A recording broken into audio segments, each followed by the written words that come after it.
Hi there and welcome along. The Picture House was located in Victoria Road, DISS, Norfolk. Now this is the story of two cinemas on one plot of land. So off we go. Henry Sullings built the first cinema here. It was called the Picture House and opened on the 28th of December 1914. The number of seats is unknown. This is a picture taken outside the original Picture House. Standing third from right is Edgar Ned Stevens, who always had a pocket watch on a chain and who often stood with his hands in his pockets. Now he was the owner from about 1925 to 1934, when he went on to become the proprietor of the new Picture House from 1934 to 1948. Note the false facade columns and the metal fence. Now a previously unseen picture of the original DISS cinema dated September 1930 when the films were still silent. Note the fence and columns. This confirms that the previous picture was definitely taken outside the original Picture House. The building was apparently a corrugated iron shack more or less, and the projection equipment was a couple of Omnias, apparently of French origin. By 1925, Edgar Stevens was its owner, although Bernard Sullings, the founder's son, remained employed there. Now a man named Idris Rees Jones, commonly known as Jack, came to DISS during World War I. He married Edgar's daughter Eveline Marion Stevens in 1918, and it's believed that he was employed for a while at the original Picture House. Now in the final months of the old Picture House, a new purpose-built Picture House cinema was built alongside the old original one.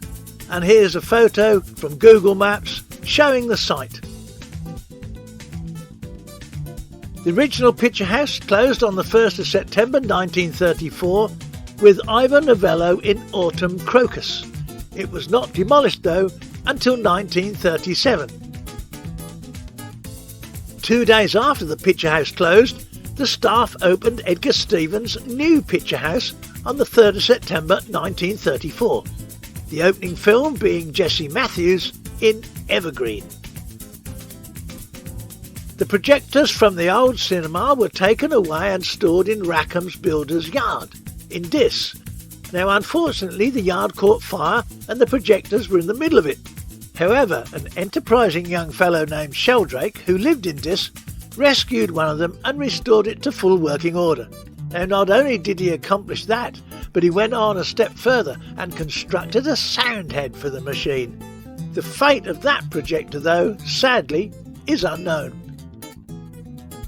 The new Picture House seated 408 patrons and was a reverse cinema with the screen at the front of the building. It was attached to the front wall and the cinema had no stage. The architect was Walter French of E.G. French in Birdbrook in Essex. The cinema was equipped with KD11 projectors. The sound system was Western Electric wide range and was serviced by an engineer who came up from Colchester every month. Now this will take you back. There were 5 full-time operators, believe it or not. Percy, the chief, Norman, the second in command, Alan, Arthur and Neville were juniors, and Trevor Wright, the boy. There were 2 changes of programme a week, and apparently never opened on Sundays.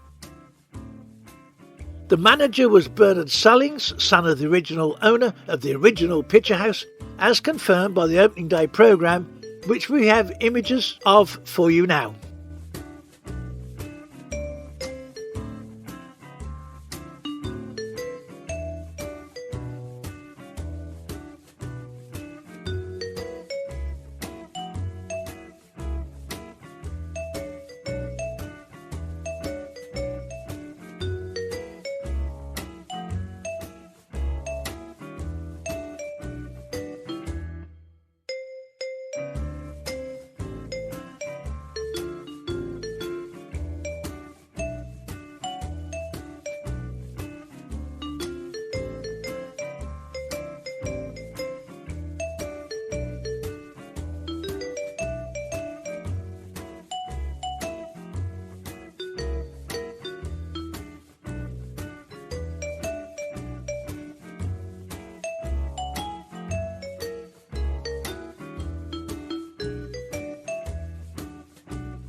By 1944, as confirmed in the DISS Express newspaper of the 11th of February, Jack Jones was manager at the Picture House, although it's possible he held this role jointly with Bernard Sullings, but we don't know for sure.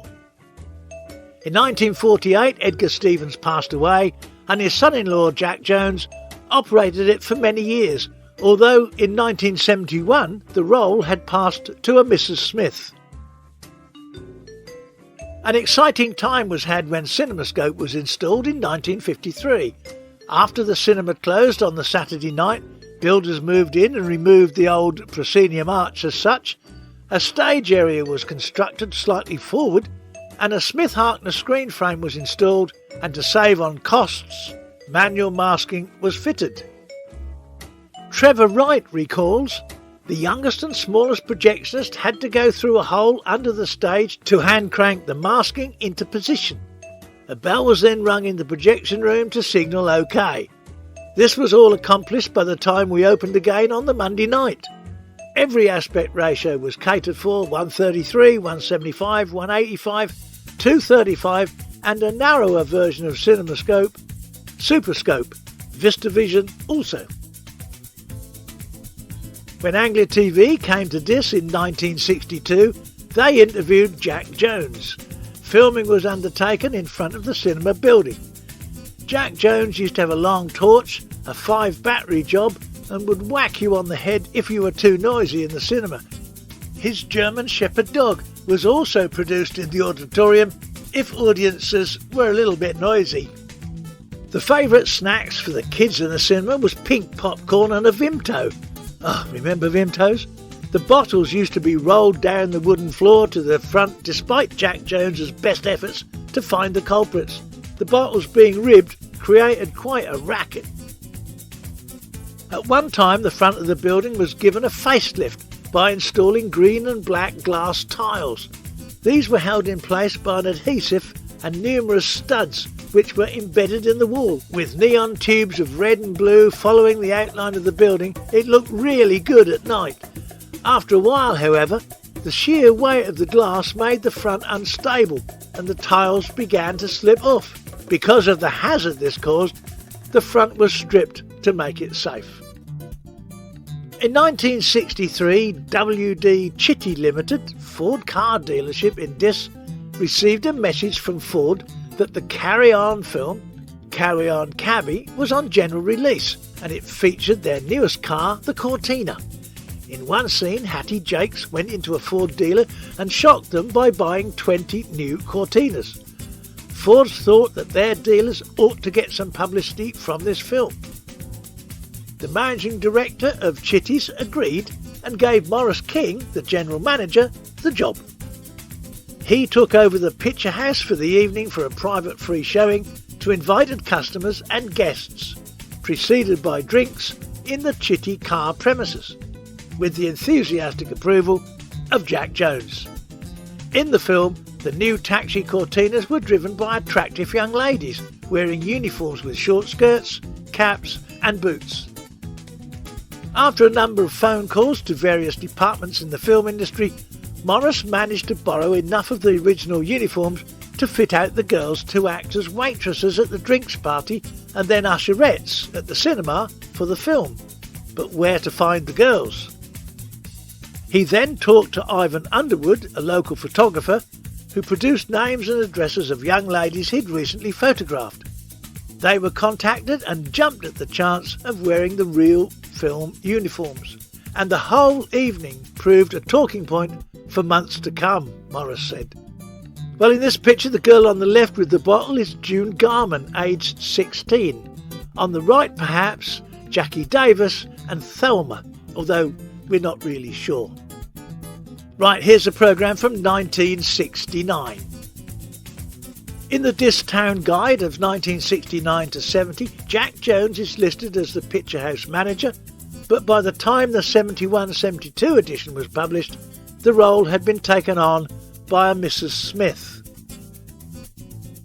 By early 1973, the writing was on the wall for the Picture House due to declining audiences. The final programme, published in the DISS Express, appeared on the 23rd of February 1973, but this only listed screenings up to the last day of the month, and it did not include How to Steal a Diamond in 4 Uneasy Lessons.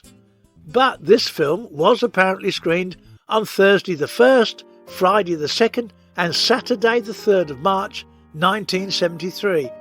But only 40 people turned up on that final Saturday evening. This was the last straw, apparently, and the picture house never opened again. Of course, it might not have been the wisest decision to put on an additional screening at the time that Norwich City were playing Tottenham Hotspur in the League Cup final at Wembley. Here is a look at a few staff names that we've been able to trace, some of them incomplete, but you know who you are.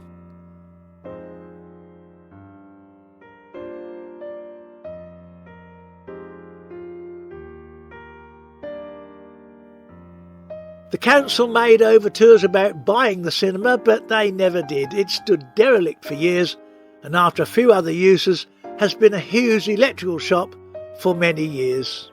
The paybox window from the DISS picture house is at the Mechanical Music Museum in the village of Cotton in Suffolk.